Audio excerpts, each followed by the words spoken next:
الحمد لله رب العالمين والعاقبة للمتقين ولا عدوان إلا على الظالمين والصلاة والسلام على أشرف الأنبياء والمرسلين وعلى آله وأصحابه والتابعين لهم بإحسان إلى يوم الدين أما بعد. اللهم لا علم إلا ما علمتنا إنك أنت العليم الحكيم.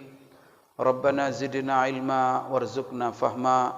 اللهم إنا نسألك علما نافعا وعملا صالحا متقبلا وشفاء من كل داء.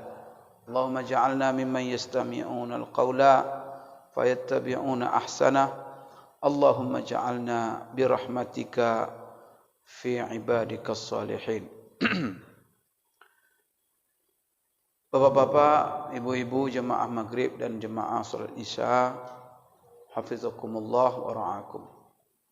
Alhamdulillah, pada malam hari yang berbahagia ini kita duduk kembali setelah melaksanakan salat fardu maghrib berjamaah, duduk di majlis yang mana kita berharap dan berdoa kepada Allah semoga majlis ini adalah majlis yang penuh berkah, diberkahi dan diridai Allah Subhanahu wa taala. Bapak Ibu sekalian, majlis kita adalah majlis Asy-Syama'il Muhammadiyah, yang mana kita sudah membaca sampai kemarin hadis nomor berapa? 11. Yang mana hadis nomor 11 ini yaitu dari Abu Hurairah radhiyallahu anhu. Jadi Abu Hurairah radhiyallahu anhu, beliau berkata dalam menggambarkan sifat Rasulullah sallallahu alaihi wasallam. Kana Rasulullah sallallahu alaihi wasallam abyad. Beliau mengatakan bahwa Rasulullah itu sallallahu alaihi wasallam orangnya adalah putih. Kemudian putih di sini sudah berkali-kali kita baca di dalam riwayat-riwayat yang lain bahwa putih beliau bukan murni putih, tetapi putih yang sedikit bercampur dengan kemerah-merahan. Kemudian bagaimana Rasulullah SAW setelah itu? Ka'annama sigha min fiddatin. Jadi warna kulit yang pertama. Kemudian bagaimana sifat tubuh Rasulullah secara umum? Ka'annama sigha min fiddatin. Seperti Rasulullah itu seolah-olah dicelup dengan perak. Ini kata-kata ini, ungkapan ini, kata para ulama, yaitu menggambarkan cahayanya, kemilaunya dan juga cahaya yang keluar dari diri Rasulullah sallallahu alaihi wasallam. Jadi wajahnya Rasulullah sallallahu alaihi wasallam, kulitnya Rasulullah sallallahu alaihi wasallam memiliki cahaya, kemudian bersinar, kemudian juga watala'lu, terang dan bercahaya, berkilau. Seperti Bapak Ibu sekalian cahaya dan berkilaunya perak. Nah, ini kan sahabat yang menggambarkan bagaimana Rasulullah SAW ketika dilihat wajah dan kulitnya. Nah, maka ada yang menggambarkan seperti Abu Hurairah ini. Jadi yang mengungkapkan bahwa Rasulullah itu ibarat perak itu Abu Hurairah. Jadi dia menggambarkan Rasulullah itu bercahaya, tapi seperti cahaya apa? Nah, kan itu kan. Maka dia katakan seperti kemilaunya perak, cahaya, dan juga Bapak Ibu sekalian wadha'ah. Kemudian di sini juga Abu Hurairah mensifati rambut Rasulullah sallallahu alaihi wasallam. Jadi di sini kulit, kemudian bagaimana penampilan Rasulullah secara umum. Setelah itu dia menjelaskan bagaimana rambut Rasulullah SAW. rajil sya'ri. Beliau itu rambutnya adalah ikal bergelombang. Ini. Jadi dia mensifati 3 hal. Warna kulit, bagaimana Rasulullah itu secara umum kalau dilihat wajahnya, kulitnya, dirinya itu mengeluarkan cahaya seperti kilauan perak. Kemudian bagaimana rambut Rasulullah? Rambut Rasulullah SAW itu ikal bergelombang. Ini. Di dalam hadis-hadis riwayat yang telah terdahulu bahwa Rasulullah rambutnya tidak keriting seperti bergulung-gulung, keriting seperti rambut orang Afrika. Dan juga Rasulullah itu tidak rambutnya lurus kaku seperti rambutnya orang-orang India. Gitu. Tapi rambut Rasulullah itu ikal dan bergelombang. Kemudian rambutnya lebat. Kemudian panjangnya, kalau dia memelihara rambutnya, paling panjang adalah menyentuh 2 bahu dan menutup 2 telinganya, menyentuh bahunya. Begitulah gambaran rambut Rasulullah SAW dalam hadis-hadis yang telah kita baca sebelumnya.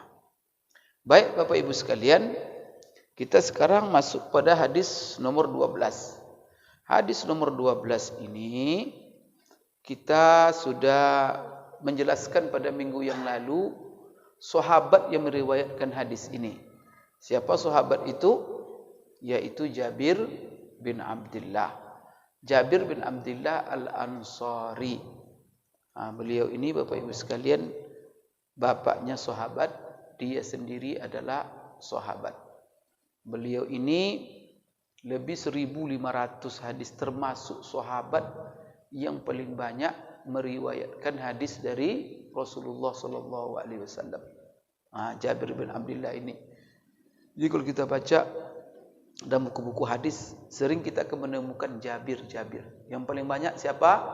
Abu Hurairah. Maka ada sahabat itu dikelompokkan oleh ahli hadis minal muksirina fir riwayah, yaitu sahabat-sahabat yang paling banyak, yang banyak meriwayatkan hadis. Siapa di antaranya? Termasuk Jabir bin Abdullah. Jabir ini Bapak Ibu sekalian, dia Islamnya dari awal-awal. Dia termasuk ini orang yang Islam awal-awal 6 orang dari penduduk Madinah. Dan dia Islam itu ketika musim haji. Jadi kalau kita baca sejarah Rasulullah SAW, di dalam sejarah dakwah Rasulullah, maka ada namanya Rasulullah SAW membuat perjanjian, bai'ah. Perjanjian dengan orang-orang namanya ada bai'ah Aqabah. Bai'ah Aqabah 1, bai'ah Aqabah 2. Ini adalah dilakukan Rasulullah ketika beliau melaksanakan dakwah secara sembunyi-sembunyi. Kan pasti Rasulullah SAW ketika disuruh berdakwah umur berapa? 40 tahun. 3 tahun awal itu beliau bergerilya. Tidak bisa beliau menampakkan dan berdakwah terang-terangan. Jadi dakwah Rasulullah itu ada namanya, dikenal dalam sirah, buku sirah, dakwah sirriyah wa dakwah jahriyah. Kalau dakwah sirriyah itu apa?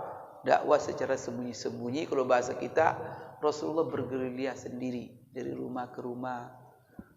Kalau jahriyah, terang-terangan.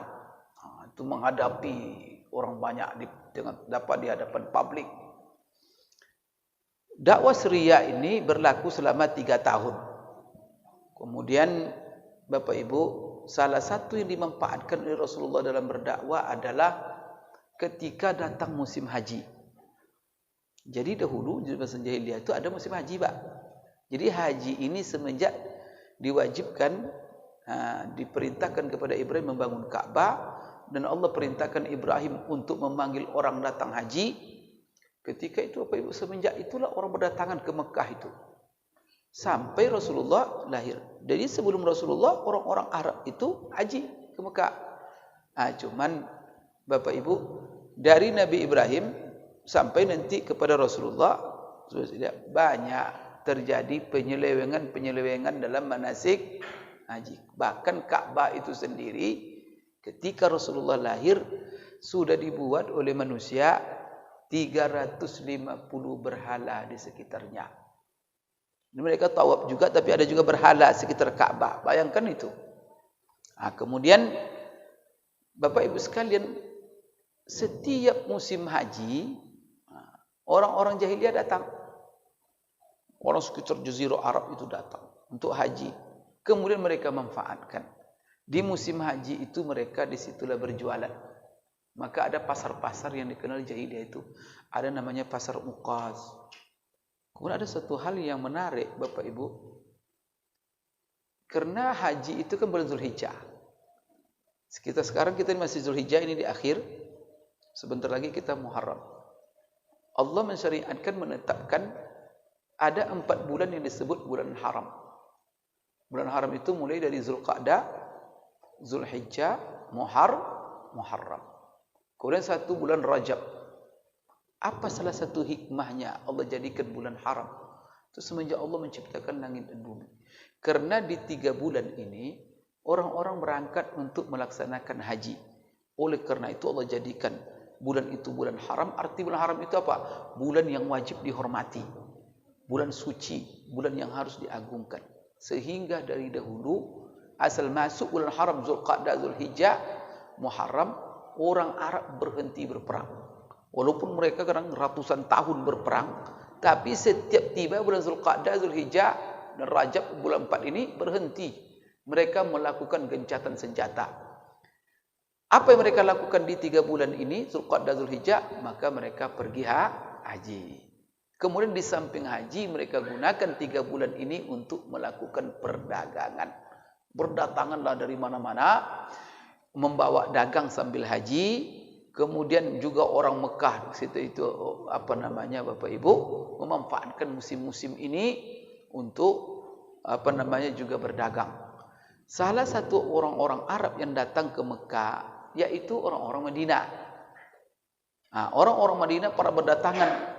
Oleh karena itu Rasulullah SAW memanfaatkan kedatangan orang-orang setiap musim haji itu untuk berdakwah.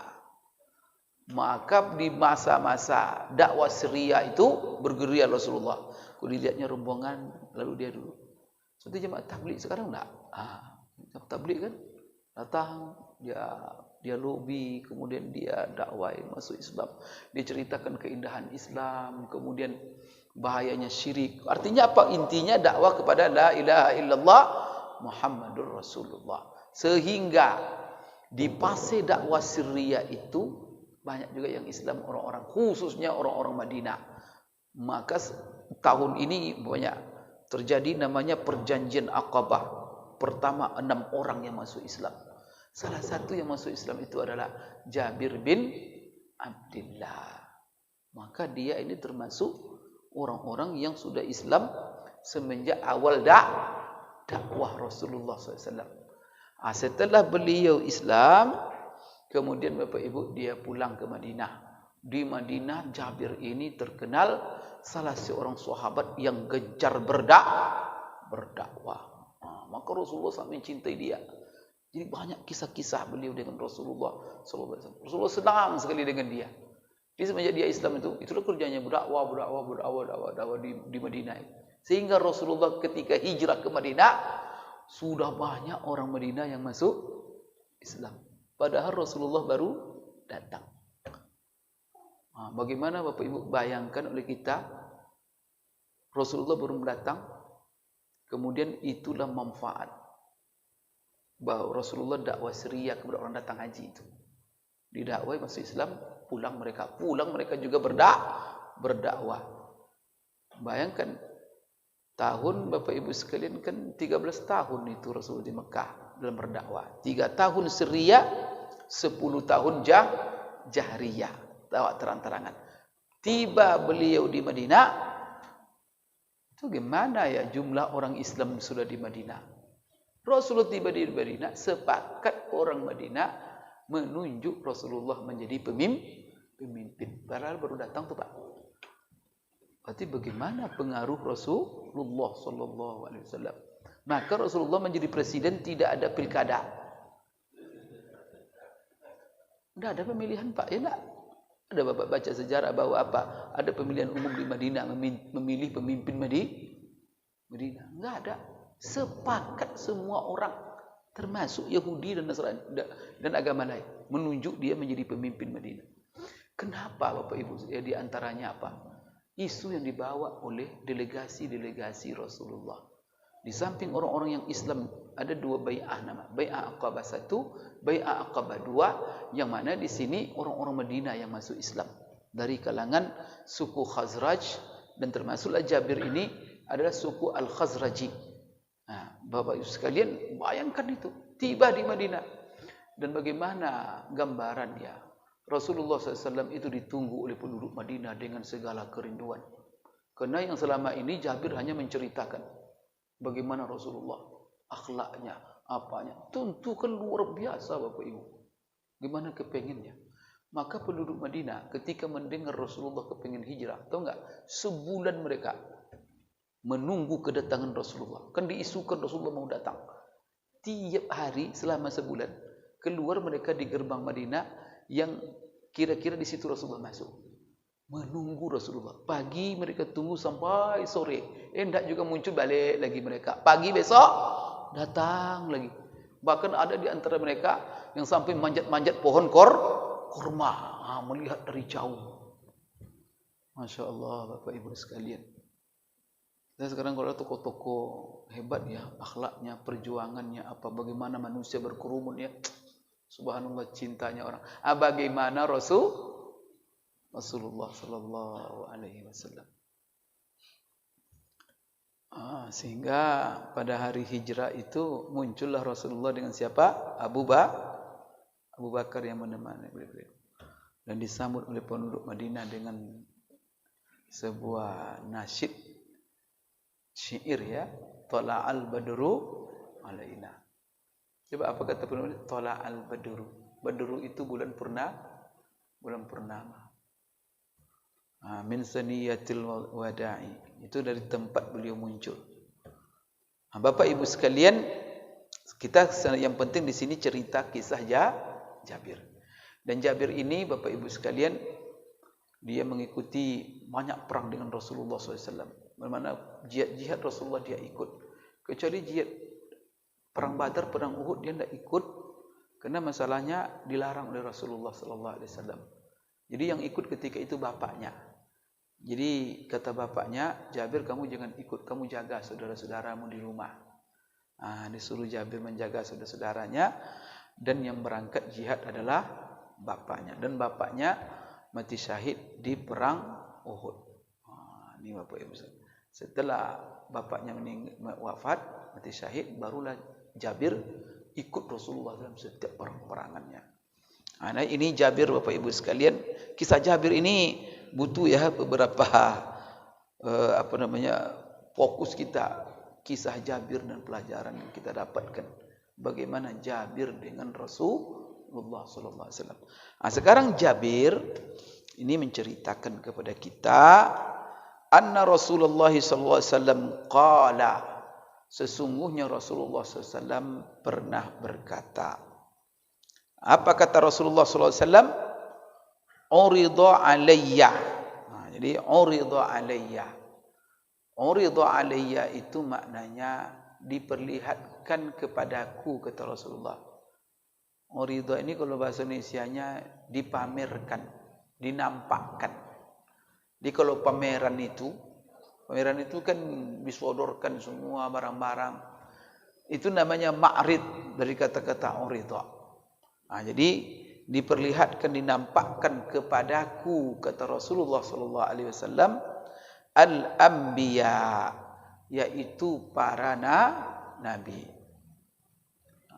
Bapak Ibu sekalian, ini kisah ini dijelaskan oleh ahli hadis bahwa kisah ini adalah terjadi pada malam yang mana di malam itu Rasulullah Isra dan Mi'raj. Kemudian urida alaiyal anbiya, ini di sini menunjukkan seluruh para nabi. Itu nabi aja Pak Ustaz atau rasul? Berarti di sini Bapak Ibu bukan hanya nabi. Kalau disebut nabi di sini termasuk rasul. Jadi seluruh rasul dan nabi diperlihatkan kepada Rasulullah SAW dan dihadirkan di hadapan Rasulullah SAW. Kemudian ungkapan daripada Rasulullah SAW ini, Bapak Ibu sekalian, itu menunjukkan kemuliaan dan keistimewaan Rasulullah SAW. Jadi Allah SWT menghadirkan di hadapan beliau seluruh para nabi. Berarti hebat dia enggak? Mana yang hebat, kalau kita dihadirkan atau orang yang dihadirkan? Maka Bapak Ibu sekalian, tentu apa? Kalau uridtu 'alal anbiya, aku dihadirkan di hadapan para nabi. Itu kurang itu. Tapi kalau para nabi yang dihadirkan, ini menunjukkan kedudukan Rasulullah yang sangat tinggi di antara para nabi.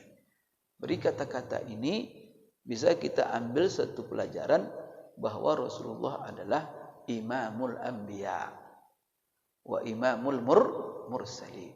Beliaulah pemimpin para nabi. Kemudian beliaulah sayyid penghulu para nabi dan rasul.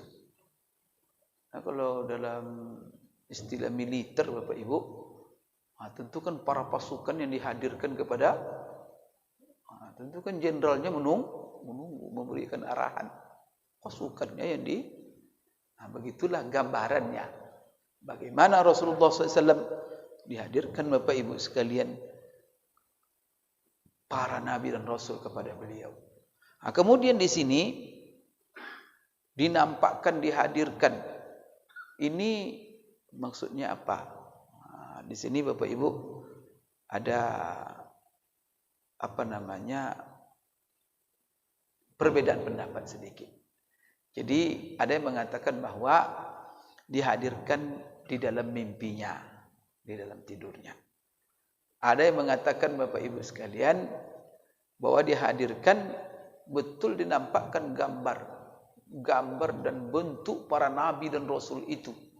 Karena Allah Maha Kuasa Bapak Ibu sekalian memperlihatkan dan memamerkan kepada Rasulullah SAW. Karena Allah kalau berkehendak sesuatu cuma innama amruhu idza arada syai'an ay yaqula lahu kun fayakun. Maka jangan dianalisa bagaimana caranya, bagaimana bentuknya, apa. Itu kerja Tuhan yang kita pikirkan, stres kita nanti.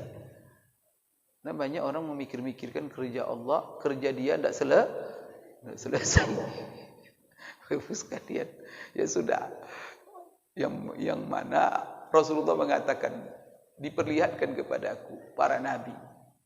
Ya, memang para ulama mengatakan diperlihatkan bentuk-bentuknya, yaitu nampak oleh Rasulullah dalam kondisi bangun. Kemudian ada yang mengatakan dalam kondisi tidur. Maka dalam kondisi bangun itu mengatakan bahwa beliau dihadirkan para nabi dan rasul itu kepada beliau itu di waktu di malam Isra dan Mi'rajnya Rasulullah SAW. Ini Bapak Ibu sekalian. Kemudian di malam Isra kan kita tahu sendiri kisahnya. Bahkan para nabi dan rasul itu dihadirkan dan mereka solat. Dan siapa imamnya?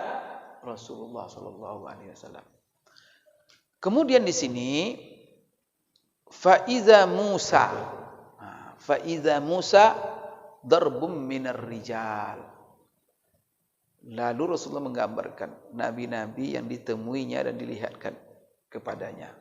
Salah satu yang disebutkan Rasulullah adalah Musa. Jadi Rasulullah sekarang ini menggambarkan bagaimana bentuk Musa. Karena Musa dipertemukan oleh Allah dengan beliau. Darbum minar rijal. Jadi darbun minar rijal ini Bapak Ibu sekalian, salah satu maknanya adalah dia adalah berporos tubuh sedang.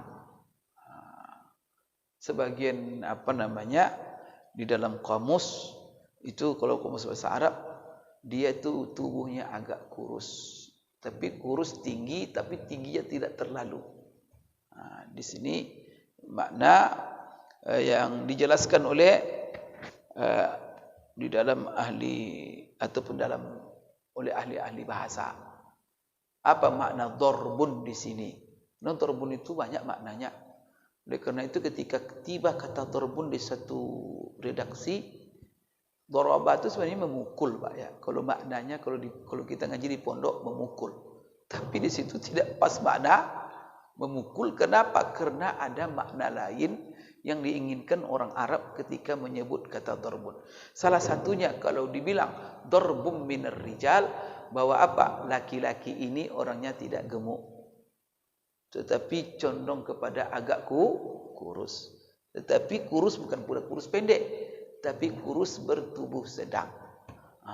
Jadi Musa itu orangnya tak gemuk, tapi apa? Darbum minar rijal. Di dalam Bapak Ibu sekalian, sebagian syarah daripada darbum minar rijal ini, yaitu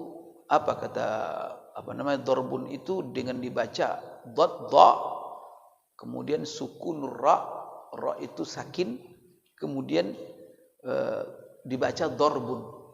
Apa maknanya? Khafiful laham. Artinya apa? Khafiful laham itu ringan, sedikit. Jadi dagingnya tak banyak, daging tubuhnya tak padat. Berarti cenderung kepada kurus. Kemudian apalagi sifat yang digambarkan Rasulullah SAW terhadap Musa?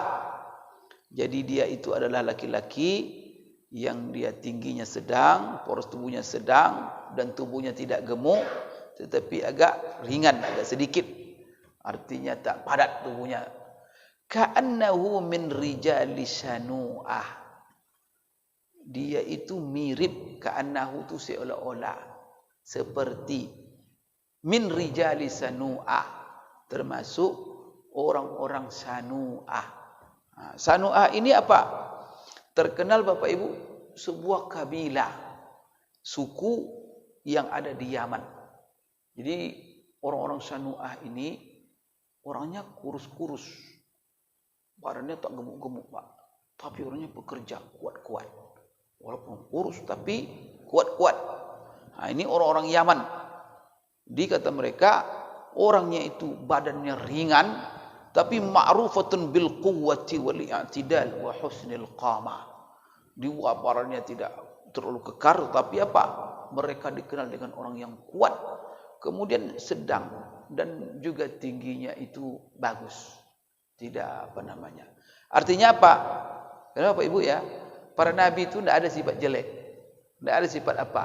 Karena dia Rasul, karena dia akan menjadi contoh manusia, karena dia akan menjadi ikutan manusia. Maka Rasul itu rata-rata ganteng-ganteng orangnya.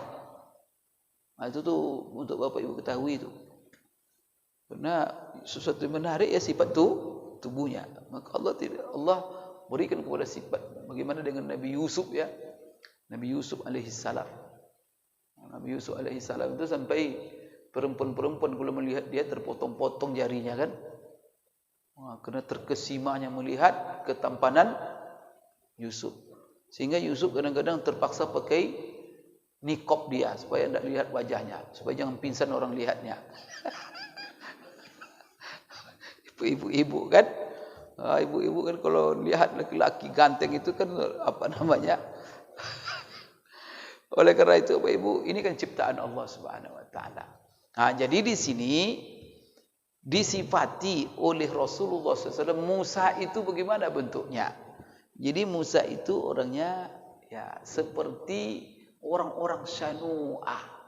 Sanu'ah itu satu kabilah Azd namanya, Azdiyah. Itu yang terletak di Yaman, dan mana tubuh mereka dikenal kuat. Kemudian poros tubuhnya sedang. Baik, itu adalah Musa. Mensifati Musa. Kemudian Bapak Ibu sekalian, wa ra'aitu Isa bin Maryam. Maka Bapak Ibu kalau ada orang mengaku lihat Nabi Musa, lihat Nabi Isa, jadi kita tanya dia, bagaimana Nabi Musa itu? Nabi Musa itu orang tinggi sekali, gemuk, bohong kamu bilang, gitu kan? Karena Rasulullah ketemu dengan Musa. Maka Rasulullah ketemu dengan Musa, apa katanya? Darbum minar rijal. Orangnya sedang, tingginya sedang, Kemudian ibarat seperti apa? Rijal Sanu'ah, orang-orang Yaman dari kabilah Sanu'ah. Wa ra'aitu Isa bin Maryam. Dan saya bertemu dengan Isa. Dan saya melihat Isa. Sekarang Bapak Ibu, bagaimana pula Isa alaihissalam yang dilihat, yang ditemui Rasulullah sallallahu alaihi wasallam, yang Allah perlihatkan Isa itu kepada Rasulullah. Apa kata Rasulullah sallallahu alaihi wasallam mensifati Nabi Isa? Fa iza aqrabu man ra'aitu bihi syabahan Urwah bin Mas'ud. Bapak Ibu sekalian, maka apa kata Rasulullah? Saya melihat Isa dan bertemu dengan Isa. Dan Isa itu orangnya paling mirip dan mirip sekali dengan seseorang yang bernama Urwah bin Mas'ud. Jadi ada namanya sahabat yang bernama Urwah bin Mas'ud. Urwah bin Mas'ud ini, Bapak Ibu sekalian, ini sahabat yang terkenal bagus sekali. Kemudian orangnya ganteng sekali. Sehingga dia menjadi permisalan oleh orang dalam kegantengan Urwah ini. Jadi Rasulullah mengatakan bahwa Nabi Isa alaihissalam, saya bertemu dengan dia. Bagaimana bentuknya? Aqrabu man ra'aitu bihi syabahan Urwah bin Mas'ud. Orang yang paling mirip dengan Isa itu yang saya lihat, itu Urwah bin Mas'ud. Inilah sifat Rasulullah SAW. Dan siapa Urwah bin Mas'ud ini? Urwah bin Mas'ud ini, Bapak Ibu sekalian, adalah seorang sahabat yang mulia. Di sini Bapak Ibu sekalian, di sini dikatakan Rasulullah faiza aqrabu man ra'aitu, artinya saya lihat dengan mata kepala saya syabahan, yaitu yang paling mirip, yaitu Urwah bin Mas'ud. Di sini ahli hadis menjelaskan, Bapak Ibu sekalian, tentang Urwah ibnu Mas'ud ini.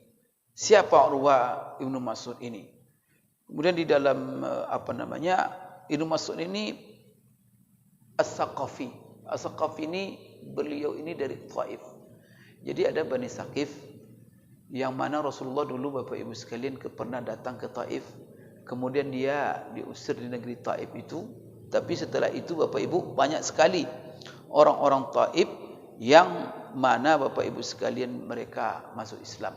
Salah satu Bapak Ibu yang masuk Islam itu adalah Urwah bin Mas'ud yang dikenal dengan As-Saqafi. Beliau ini Bapak Ibu sekalian termasuk sahabat yang ikut syahidah sulhal Hudaybiyah kafiran summa aslama sana tis'in minal hijrah ba'da ruju'ihi sallallahu alaihi wasallam minat Taif. Jadi beliau ini termasuk orang ketika terjadi katanya perdamaian Hudaybiyah, dia masih belum Islam.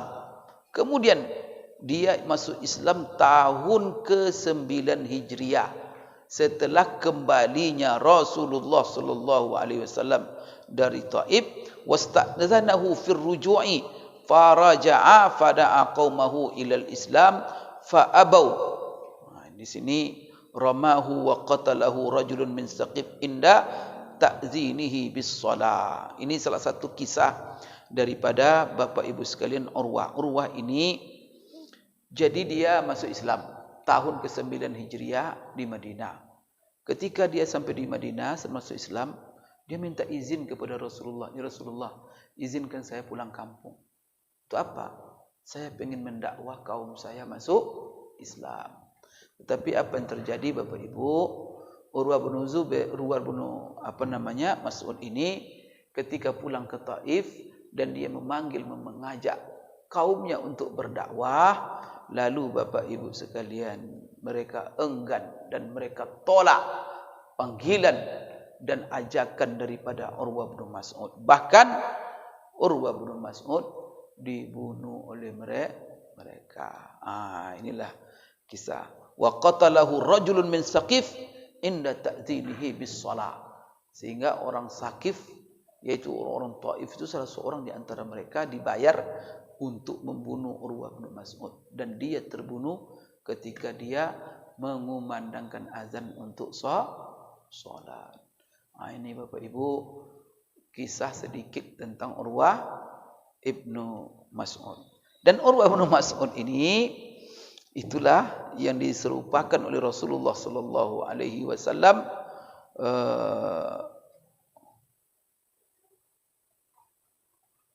Jadi ketika sampai, ini ada sedikit berita di sini, Rasulullah ketika disampaikan, kan Rasulullah mengizinkan tadi dia pulang. Rasulullah, saya pulang dulu Rasulullah.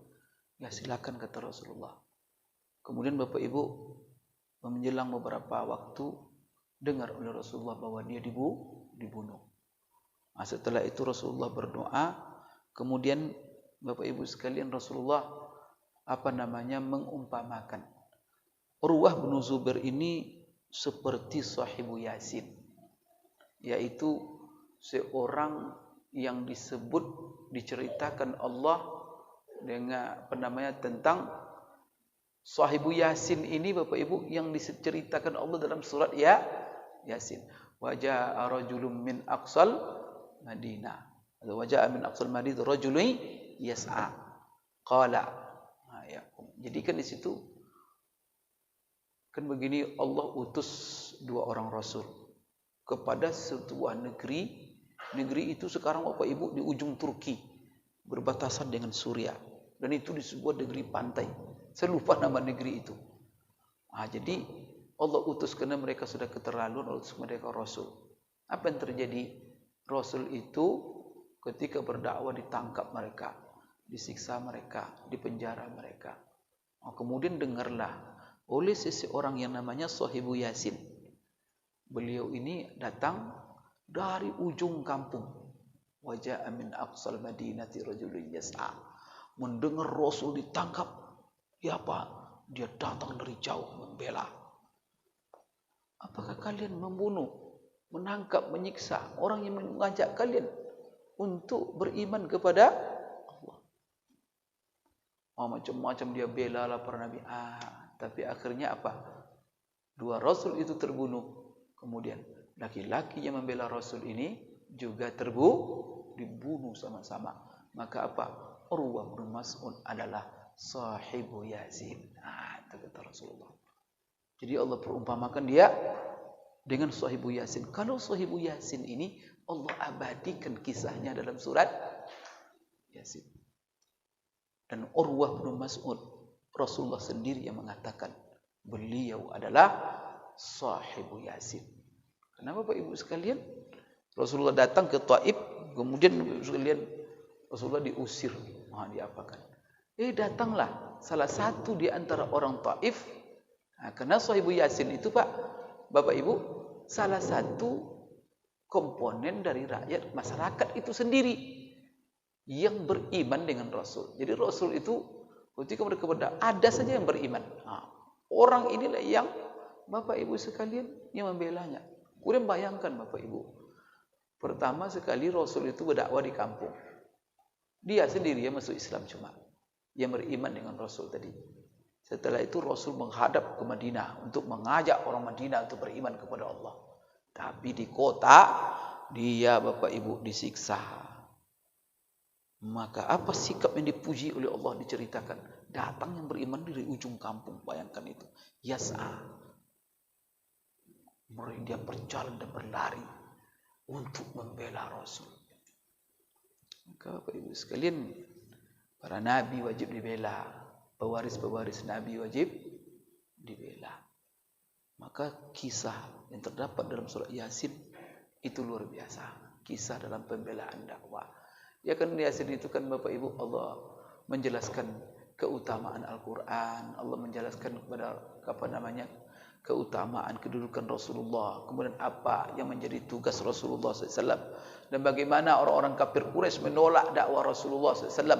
Lalu dalam surat Yasin itu, wadrib lahum masalan ashabal qaryati iz ja'ahum. Jadi di situ Bapak Ibu sekalian Allah ceritakan tentang rasul-rasul yang diutus kepada satu kaum yang dibunuh. Artinya apa?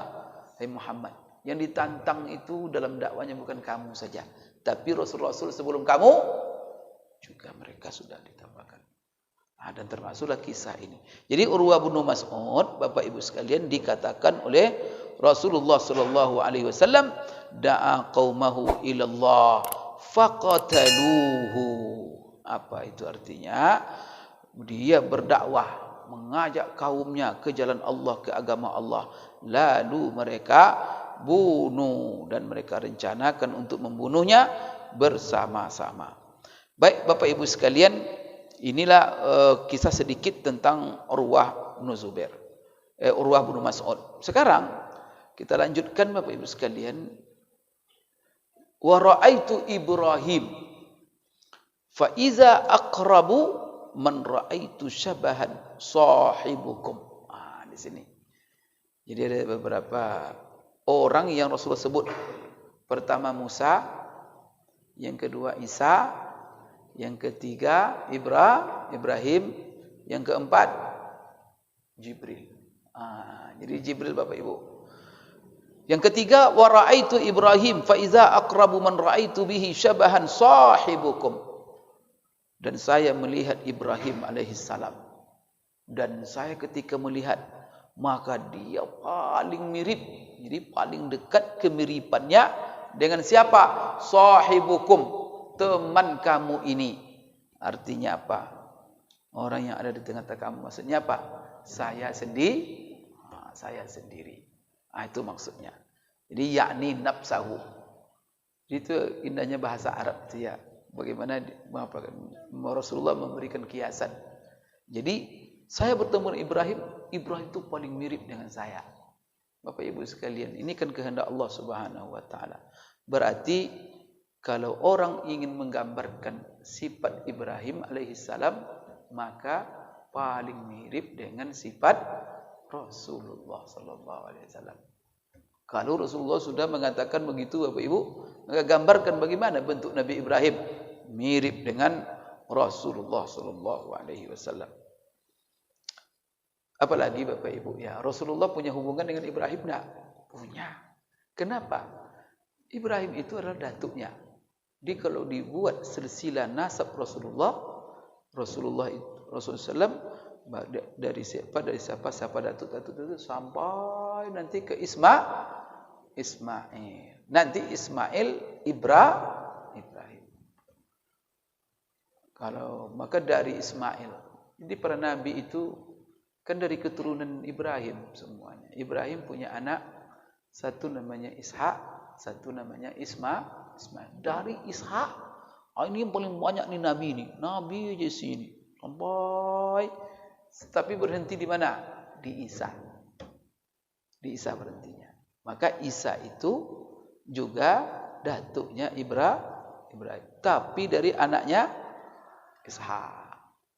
Kalau Nabi kita Muhammad SAW, datuknya juga Ibrahim. Tapi dari anaknya Ismail. Ismail Bapak Ibu adalah dari istrinya Siti Hajar. Sedangkan Ishak dari istrinya Sarah. Mana yang lebih dulu lahir? Ismail atau Ishak? Ismail lebih dahulu. Kenapa? Maka salah satu kisah Bapak Ibu, tapi ada juga perbedaan. Kisah yang dijelaskan dalam Al-Quran bahwa Nabi Ibrahim itu lama dia memohon anak. Akhirnya dikaruniai oleh Allah dengan seorang anak Ismail. Jadi kisahnya itu seperti dalam riwayat ada pertama kan dengan Sarah. Sarah ini sudah tua, tidak juga punya anak. Tapi Ibrahim tak pernah berhenti berdoa supaya dikaruniakan anak. Sampai Siti Sarah ini kepada umur yang tak mungkin lagi melahirkan. Yaitu umur apa? Kalau bahasa kesehatan sekarang sudah sampai masa menopause, tidak haid lagi. Kalau sudah tidak haid lagi, tidak mungkin lagi hamil. Gitu tuh kata alat kedokteran. Sarah itu sampai kepada umur itu belum dia beranak. Kemudian karena dia tidak beranak, kisah dia dengan Siti Hajar bagaimana Sarah ditangkap oleh raja yang zalim, kemudian pengen diperkosa oleh raja yang zalim, akhirnya setiap diperkosa, siapa solat? Siti Sarah solat, sehingga dia kena penyakit langsung. Ketika dia mau disentuhnya, Sarah kena penyakit. Saya mau mendoakan kamu sembuh, tapi kamu lepaskan saya. Ya sudah, kamu doakan sembuh. Diulangnya lagi, kena lagi sampai 3 kali. Karena saya tidak mau, artinya meminta betul dia. Kalau kamu doakan saya lepaskan dan saya kasih hadiah kamu. Maka itulah, setelah dia doakan, dikasihlah hadiah Sarah. Apa hadiahnya? Seorang budak, yaitu Siti Hajar. Maka dia itu budak awalnya di pangkuan raja yang menangkap Sarah. Apa yang terjadi Bapak Ibu sekalian? Setelah Sarah diberikan budak, dimerdekakannya budak tersebut, lalu disilahkan kepada Ibrahim yang sudah lama meminta anak untuk menikah dengan Siti Hajar. Ini beberapa selang Siti Hajar menikah dengan Ibrahim, Siti Hajar pun hamil. Di sini muncullah kecemburuan Siti Sarah. Kita lanjutkan kisahnya setelah Isya nanti. Azan dulu, setelah azan insyaallah.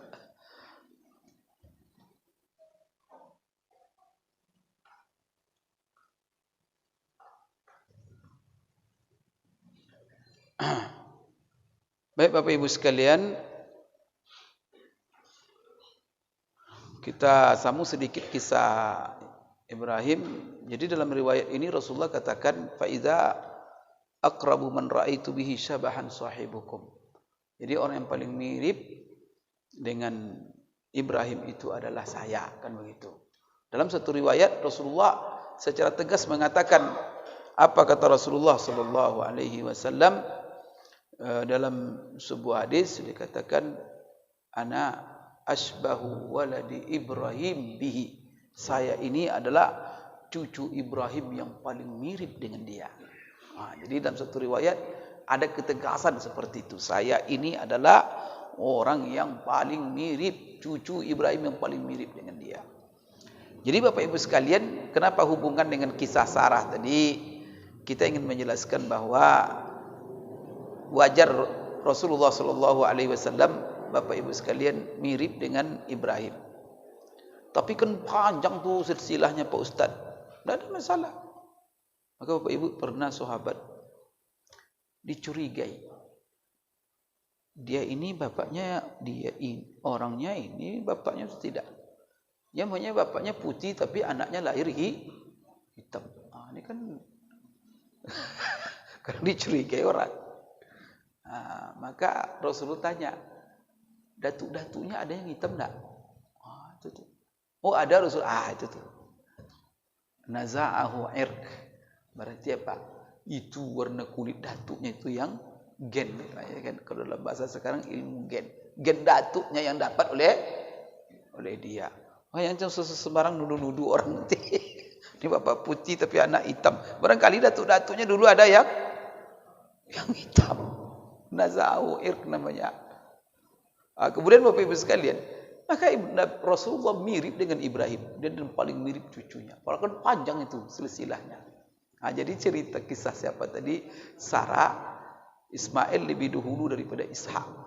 Jadi setelah Bapak Ibu menikah, jadi dimerdekakannya siapa? Siti Hajar oleh Sarah, kemudian dihadiahkanlah kepada Ibrahim dan diizinkan untuk menikahi. Setelah dia nikahi, hamil. Setelah hamil, timbullah kecemburuan Siti Sarah. Itulah salah satu sebabnya. Tapi kan sebabnya lain lagi. Juga ada faktor lain. Diperintahkan Ibrahim untuk Bapak Ibu sekalian membawa Siti Hajar jauh-jauh dari Siti Sarah. Maka kalau ada bapak-bapak poligami, jangan dekat-dekatkan itu. Disuruh bawa jauh-jauh. Berapa jaraknya? Siti Sarah di Palestina, kemudian dibawanya jauh-jauh Siti Hajar di Mekah. Berapa jaraknya? 1.800 kilometer. Ini kalau mencontoh Ibrahim, kalau mau poligami jaraknya 1.800 kilo. Nanti ibu-ibu kalau ada 1.800 kilo. Bapak Ibu, jadi ada satu sebelum dia berangkat ya, ketambah kecemburuannya itu setelah lahir Ismail. Dia juga belum punya anak. Nah, itulah ketika dia hamil itu, Siti Hajar hamil, diperintahkan oleh Ibrahim kepada Siti Hajar supaya jangan menampakkan kehamilannya. Dengan apa? Mengikat perutnya dengan namanya kalau bahasa kita stagin. Jadi dalam riwayat sejarah itu dikatakan wanita pertama yang pakai stagin itu adalah Siti Hajar. Tapi waktu itu untuk menyembunyikan kehamilannya, untuk menjaga perasaan Siti Sarah. Gitu Bapak Ibu. Setelah itu melahirkan. Setelah melahirkan disuruh bawa jauh-jauh. Karena tidak tahan Sarah. Mari bawa lah Bapak Ibu sekalian jauh sekali. Tapi kan itu ada perintah Allah. Sekarang ketika dibawa jauh, mau dibawa kemana ini? Maka Allah ilhamkan, Allah perintahkan bawa dia ke Mekah. Itulah sebenarnya. Jadi sebenarnya kisah pengorbanan ini, sebenarnya intinya adalah kalau kita pengorbanan yang tertinggi di sini, sebenarnya cerita ini semua adalah pengorbanan Siti Sarah.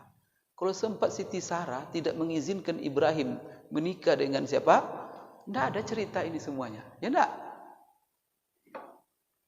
Maka kalau tidak diizinkannya, maka diizinkan oleh Siti Sarah menikah dengan Siti Hajar, lalu dengan situ ada kisah ini semua dibawa ke Mekah. Kisah Mekah, kisah Zamzam, kisah Sa'i, kisah Allah melontar jamrah. Semuanya dari mana itu? Ini semuanya kisah wanita sebenarnya.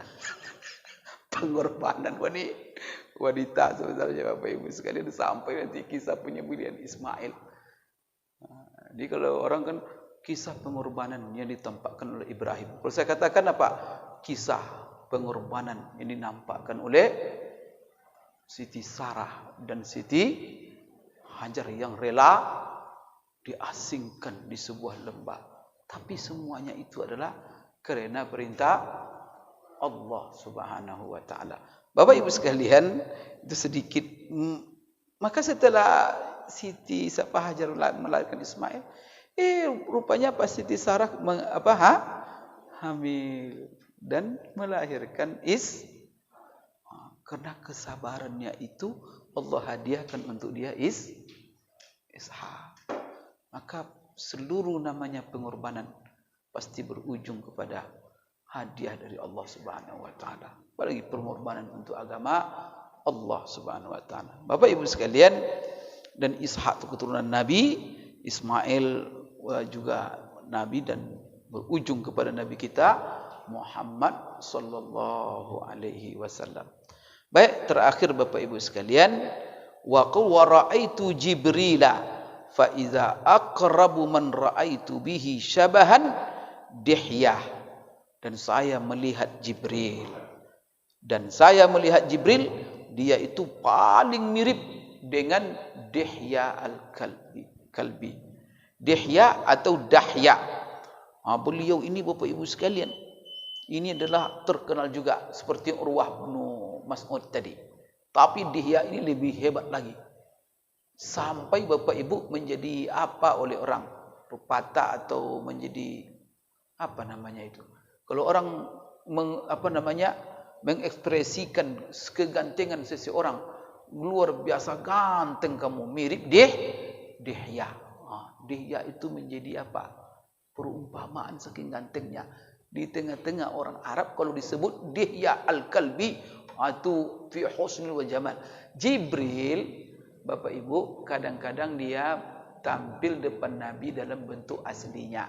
Kalau dalam bentuk aslinya menakutkan, maka itu menggigil Rasulullah SAW. Kalau dia bentuk aslinya 2 kali, itu diceritakan di surah An-Najm. Walaqad ra'ahu nazlatan ukhra Pertama dia melihat Jibril dalam bentuk asli ketika dia bersembunyi di gua Hira. Itu dalam bentuk aslinya itu. Maka Rasul menceritakan sayapnya saja menutup angkasa. Apa itu? Gelap dibuatnya apa itu? Bagaimana Rasul tak menggigil? Iqra. Namun dan satu kali lagi apa? Jibril memperlihatkan dirinya berbentuk asli, yaitu di Sidratul Muntaha ketika Isra dan Mi'raj. Itu juga. Tapi rata-rata Jibril tampil di hadapan Rasulullah seperti laki-laki seorang pemuda. Jadi kalau dia tampil seorang pemuda, mirip dengan siapa? Maka Jibril itu paling mirip dengan Dihya Al-Kalbi. Itulah Dihya ini, Bapak Ibu sekalian, dia ini adalah sahabat Rasulullah sallallahu alaihi wasallam. Diceritakan oleh ulama hadis bahwa dia ini pernah tinggal di Sam sampai di hari ketika Muawiyah berkuasa. Dia ini termasuk, Bapak Ibu sekalian, termasuk sahabat-sahabat yang awal-awal Islam, dan dia ini sampai menyaksikan dan hadir di Bai'atul Ridwan. Kemudian dia menjadi perumpamaan oleh orang dalam kegantengan dan ketampanannya. Beliau ini, Bapak Ibu sekalian, di dalam hadis-hadis diriwayatkan oleh para ulama hadis, diriwayatkan dari beliau ini 3 hadis. Kemudian Bapak Ibu sekalian, beliau ini meninggal dia tidak lama dia meninggal di Sam, di daerah Sam itu daerah Syria setelah wafatnya Rasulullah sallallahu alaihi wasallam. Jibril ini ketika dia tampil seperti manusia. Jadi malaikat Jibril itu kadang-kadang seperti orang manusia. Seperti bagaimana Jibril dan juga malaikat-malaikat bertamu kepada Ibrahim dalam bentuk laki-laki ganteng. Kemudian Bapak Ibu sekalian, Jibril juga pernah datang ke Rasulullah. Kalau Bapak Ibu baca hadis Arba'in, tahu Arba'in? 40 hadis. Setelah hadis nomor 1 adalah hadis yang juga hadis Umar bin Khattab tentang mahwal iman, mahwal Islam, mahwal ihsan. Apa kata Rasulullah? Dalam hadis itu ceritakan sahabat, datang seorang laki-laki berkepakaian putih. Setelah selesai dia bertanya dan dia menghilang, maka tahu kamu siapa dia itu? Itulah miripnya dengan siapa? Dihya. Maka Rasulullah ceritakan juga dalam hadis ini, ketika beliau di Isra dan Mi'raj kan dipertemukan dengan para nabi dan juga para rasul, termasuklah Jibril. Jibril itu bentuknya adalah mirip sekali dengan Dihya, yang mana terkenal dengan kegantengannya. Bapak Ibu sekalian, apa hubungan ini? Apa hubungan hadis ini dengan sifat Rasulullah? Kan ini menjadi apa? Apa hubungannya? Imam Tirmizi menaruh hadis ini di dalam kitabnya Asy-Syama'il tentang sifat-sifat Rasulullah. Yaitu Bapak Ibu, di dalam riwayat hadis ini apa yang dikatakan Rasulullah sallallahu alaihi wasallam, wa ra'aitu Ibrahim fa iza aqrabu man ra'aitu syabahan sahibukum. Artinya apa? Rasulullah mensifati dirinya, mencontohkan dirinya bahwa dirinya itu paling mirip dengan Ibrahim. Itulah sebenarnya yang menjadi inti daripada hadis ini dan hubungannya dengan sifat-sifat tubuh Rasulullah sallallahu alaihi wasallam. Sekira Bapak Ibu sekalian itu dapat saya sampaikan, dan insyaallah akan kita sambung lagi sedikit nanti Bapak Ibu tentang sifat Rasul, atau kita ada sedikit lagi Bapak Ibu menjelang kita nanti akan masuk kepada masalah khatamun nubuwah, yaitu Bapak Ibu sekalian hadis yang berikutnya yang diriwayatkan oleh Abu Tufail. Dia mengatakan ra'aitun Nabi sallallahu alaihi wasallam wa ma baqiya ala wajhil ardi ahadun ra'ahu ghairi qultu sifhu li qala kana abyadha malihan muqassada, yaitu Abu Tufail. Nanti kita jelaskan pada An Sa'id Al-Jurairi, dia berkata saya mendengar Abu Tufail dia berkata, saya melihat Rasulullah sallallahu alaihi wasallam, tidak ada lagi seorang pun di muka bumi yang melihatnya selainku. Akulah yang terakhir. Qultu sifhuli. Maka Sa'id Jurairi mengatakan, coba gambarkan kepadaku Rasulullah sallallahu alaihi wasallam itu. Maka Tufail mengatakan, kana abyad. Rasulullah itu kulitnya orangnya putih. Putih yang bercampur merah. Malihan, dan dia sangat ganteng wajahnya. Malihan itu. Muqassadan, dan dia itu adalah poros tubuhnya sedang. Jadi orangnya putih, kemudian dia ganteng, kemudian Bapak Ibu sekalian muqassada, dan juga poros tubuhnya sedang. InsyaAllah kita sambung nanti sifat berikutnya pada minggu akan datang. Aku qouli hadza wa astaghfirullah li wa lakum. Subhanakallahumma rabbana wa bihamdik asyhadu an la ilaha illa anta astaghfiruka wa atubu ilaik. Wabillahi taufiq wal hidayah. Assalamualaikum warahmatullahi wabarakatuh.